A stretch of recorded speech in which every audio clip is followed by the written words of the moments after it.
Continuando a falar de transportes de massa, a gente viu que a secreção é um tipo de endocitose, né? Um tipo de saída da molécula da célula, uma molécula grande, né? Uma macromolécula.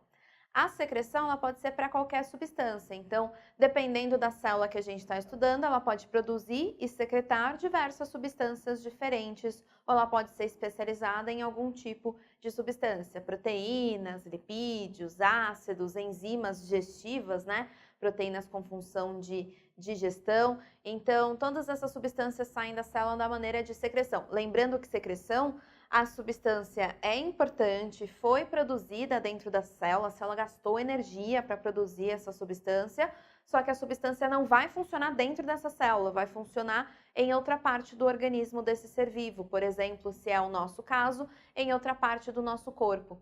Às vezes, essa substância sai da célula e vai para o interior de vasos sanguíneos. A gente costuma chamar essa substância, então, de hormônio, e com o auxílio da corrente sanguínea, né, da movimentação do sangue, esse hormônio percorre o nosso corpo até atingir o órgão-alvo, a célula-alvo, onde ele vai se ligar e alterar o funcionamento, né, dessa estrutura do nosso corpo.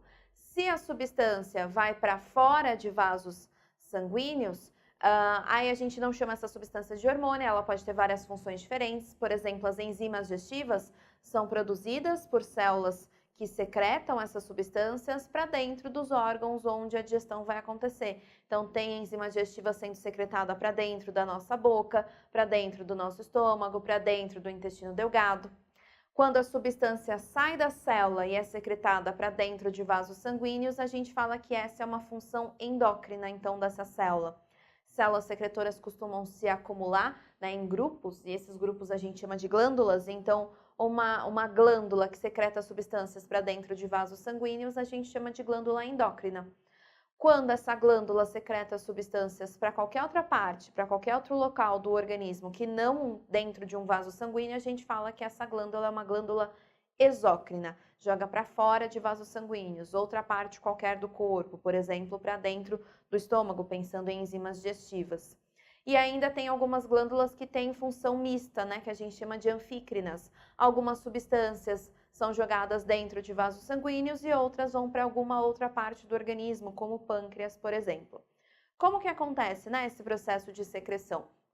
Eu simulei aqui com esse desenho o processo de secreção de uma proteína. Então, o meu desenho completo não envolve só o complexo Golgiense, né, e a secreção acontecendo, mas envolve algumas outras estruturas dessa célula, porque eu quero que você veja todo o caminho que uma proteína, desde a sua construção até a sua saída, percorre.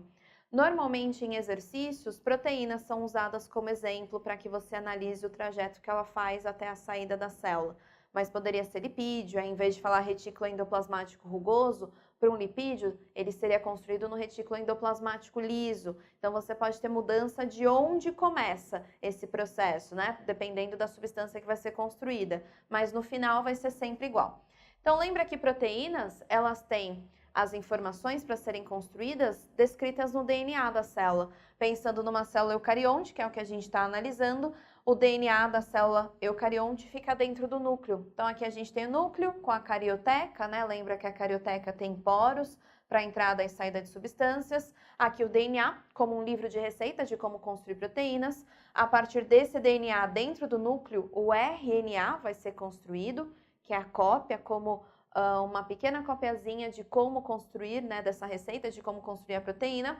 O RNA sai do núcleo da célula, passando por esses poros, e se liga a um ribossomo. Ribossomos podem estar soltos na célula, podem estar aderidos na carioteca e também podem estar aderidos ao retículo endoplasmático rugoso, também chamado de granuloso.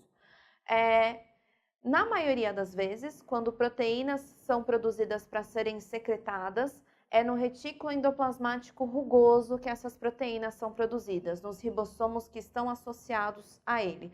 Então, imagina que essa manchinha azul aqui é uma proteína que está sendo construída aqui utilizando esse ribossomo do retículo endoplasmático rugoso.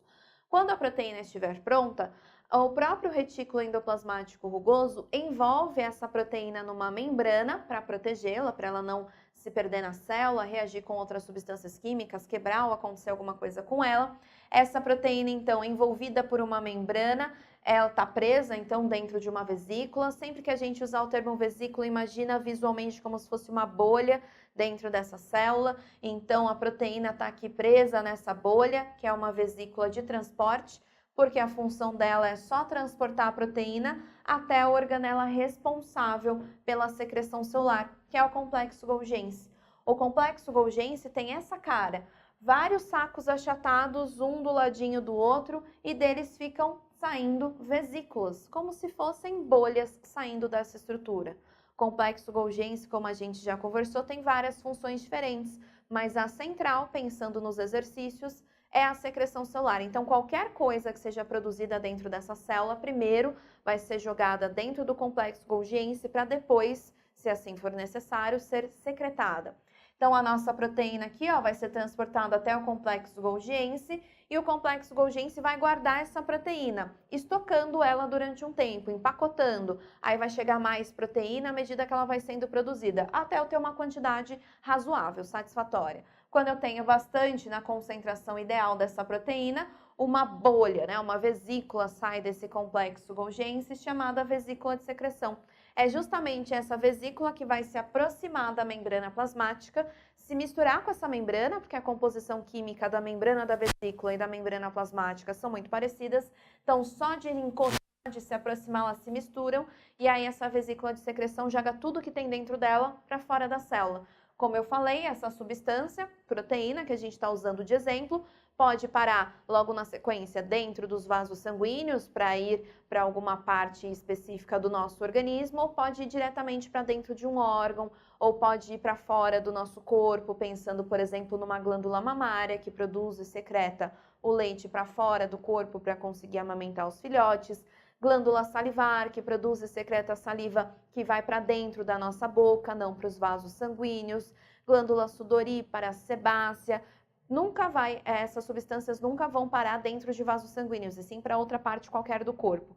Quando é secretado para dentro de vasos sanguíneos, não esquece que a gente chama de glândula endócrina. Então, lá na fisiologia animal, a gente fala sobre sistema endócrino, as principais glândulas endócrinas, o que elas produzem, aonde elas vão secretar essas substâncias, onde elas vão funcionar. Então, você pode fazer um link com essa parte de fisiologia animal também.